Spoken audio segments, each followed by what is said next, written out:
to see what's going on, collect some data.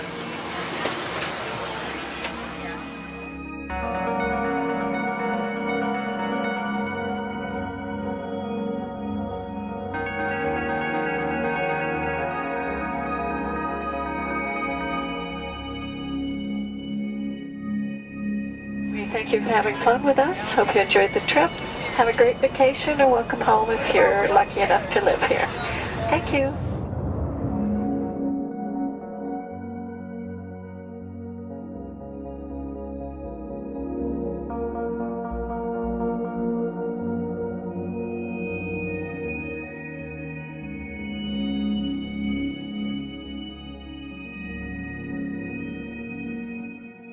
The whole valley's off the grid, so it's either solar, wind, or generators.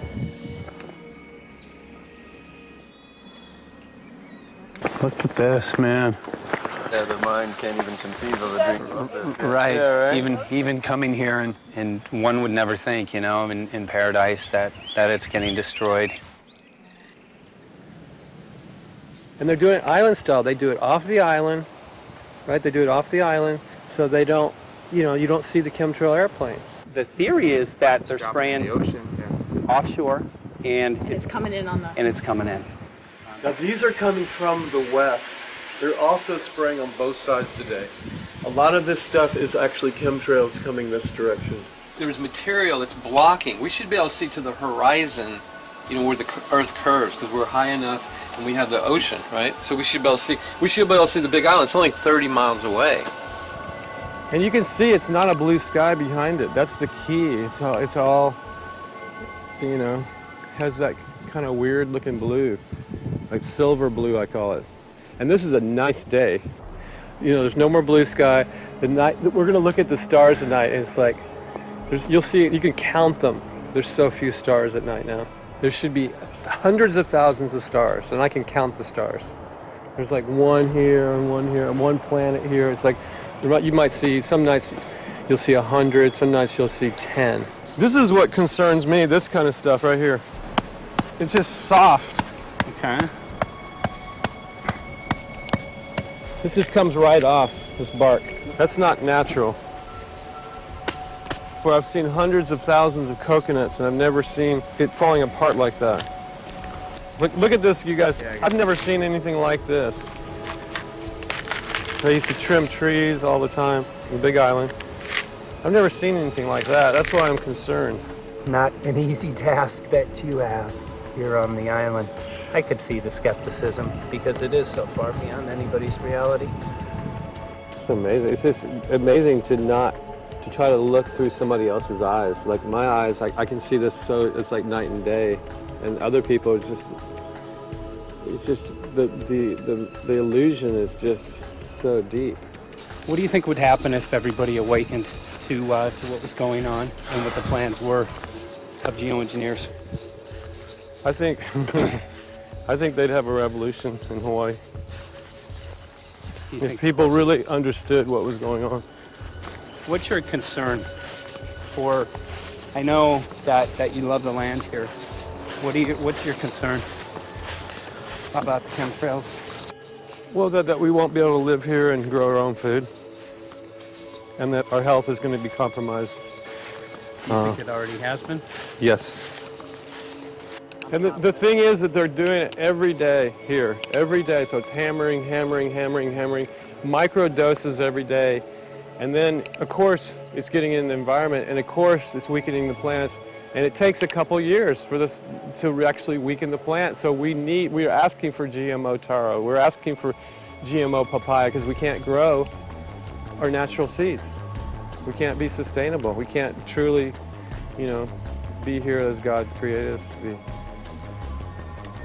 So my friend convinced me to do a hair analysis on my daughter.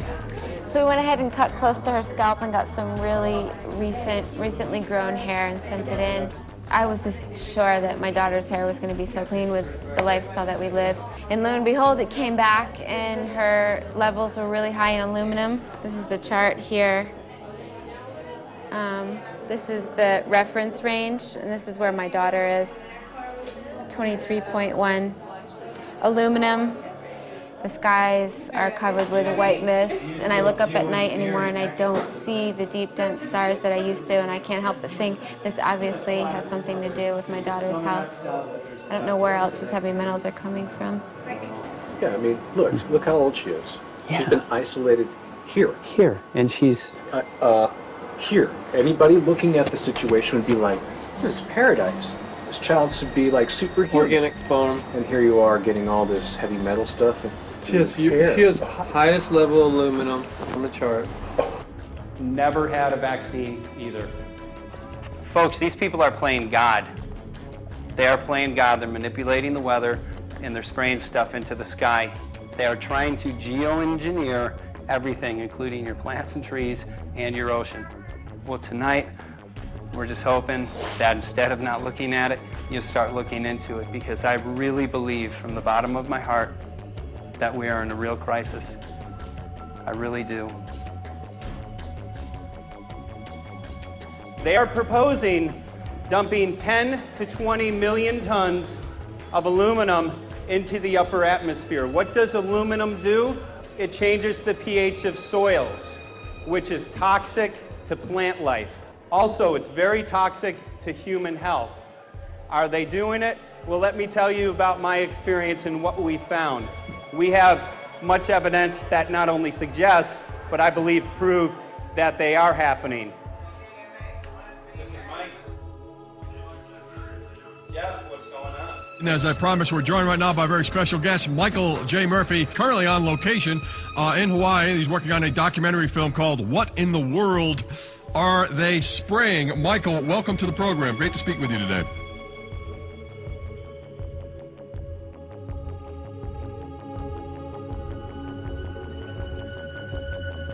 I had a friend who recently, he's always looking at things from a different perspective. He's a bit of a conspiracy theorist, you know, and he says that whenever the president comes to LA, there's no spraying that week. Could you have a better place for an interview? I mean, look.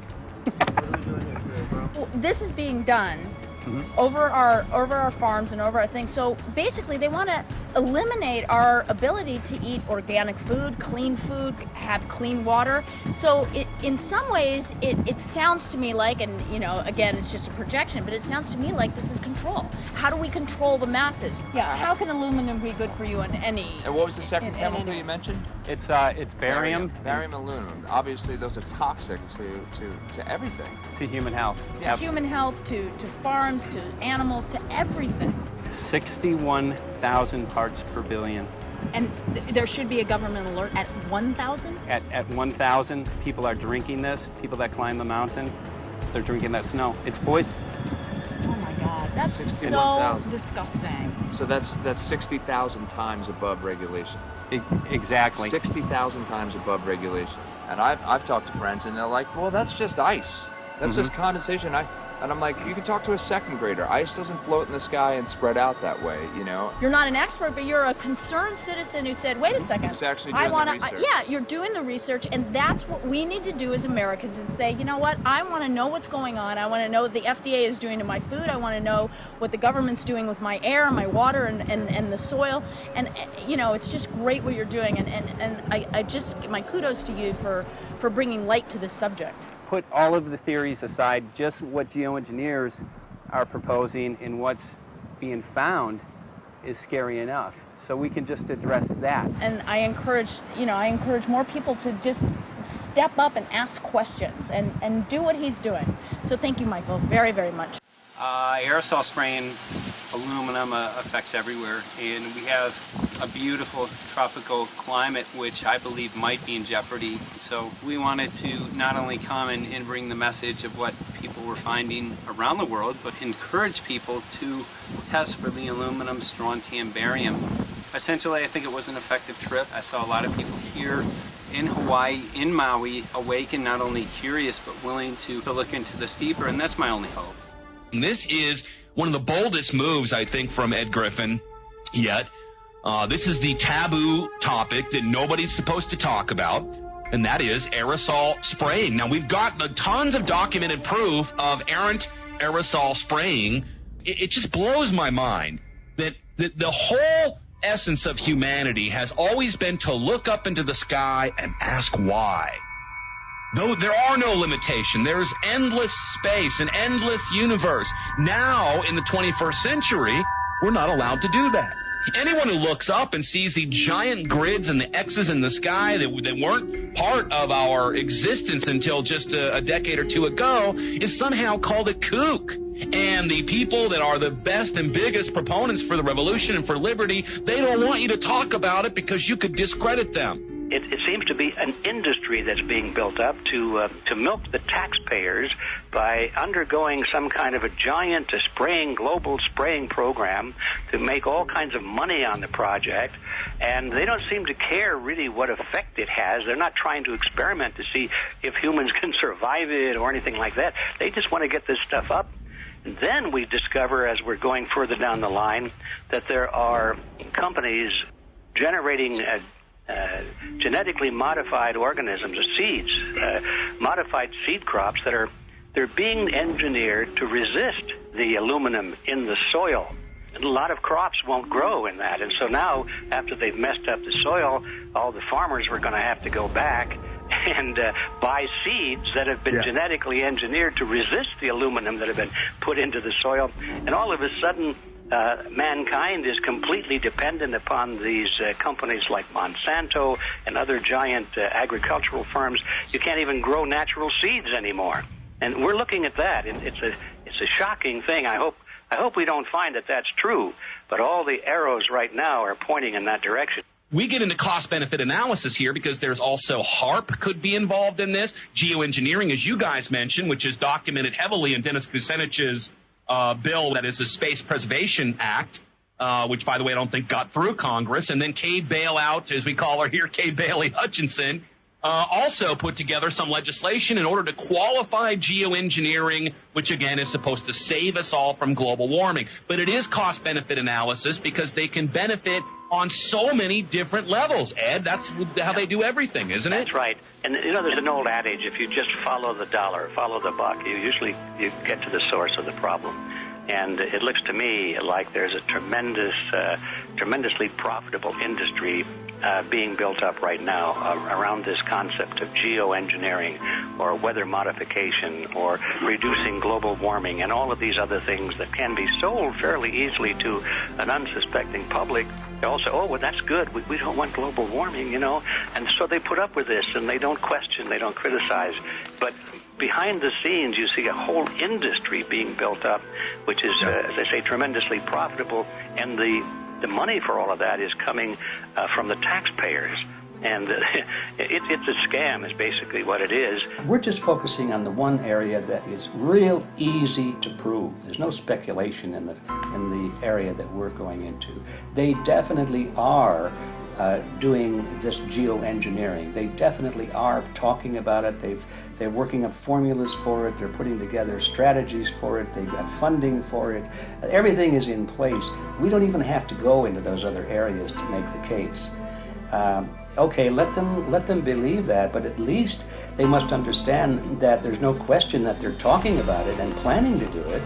And so shouldn't they be equally alarmed about what they're going to do if it can be shown that barium and aluminum and some of these other toxic metals are very destructive to the planet and destructive to human health? Isn't that enough? You know, how many issues do we need to crank into this? And so, you know, if you're going to kill the planet and kill the population, do we need any other reason to be alarmed? What in the world are they spraying? Thank God people are asking this question. That's all we want. We just want to be able to ask these questions. Our good friend G. Edward Griffin, all these years, Mike Murphy and Paul Wittenberg are doing this great effort with your help. This is a community effort to get people real information. What in the world are they spraying? Any final quick comments before we're out of time? And my only final thought is that we asked the question, what in the world are they spraying? And we now know what it is. And folks, you're not going to like it.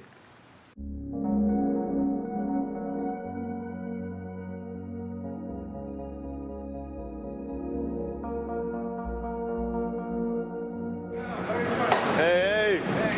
I'm Peter Vreken. I'm from Belgium. I'm 54 years old. I can't believe it myself. I'm a very happy and grateful person.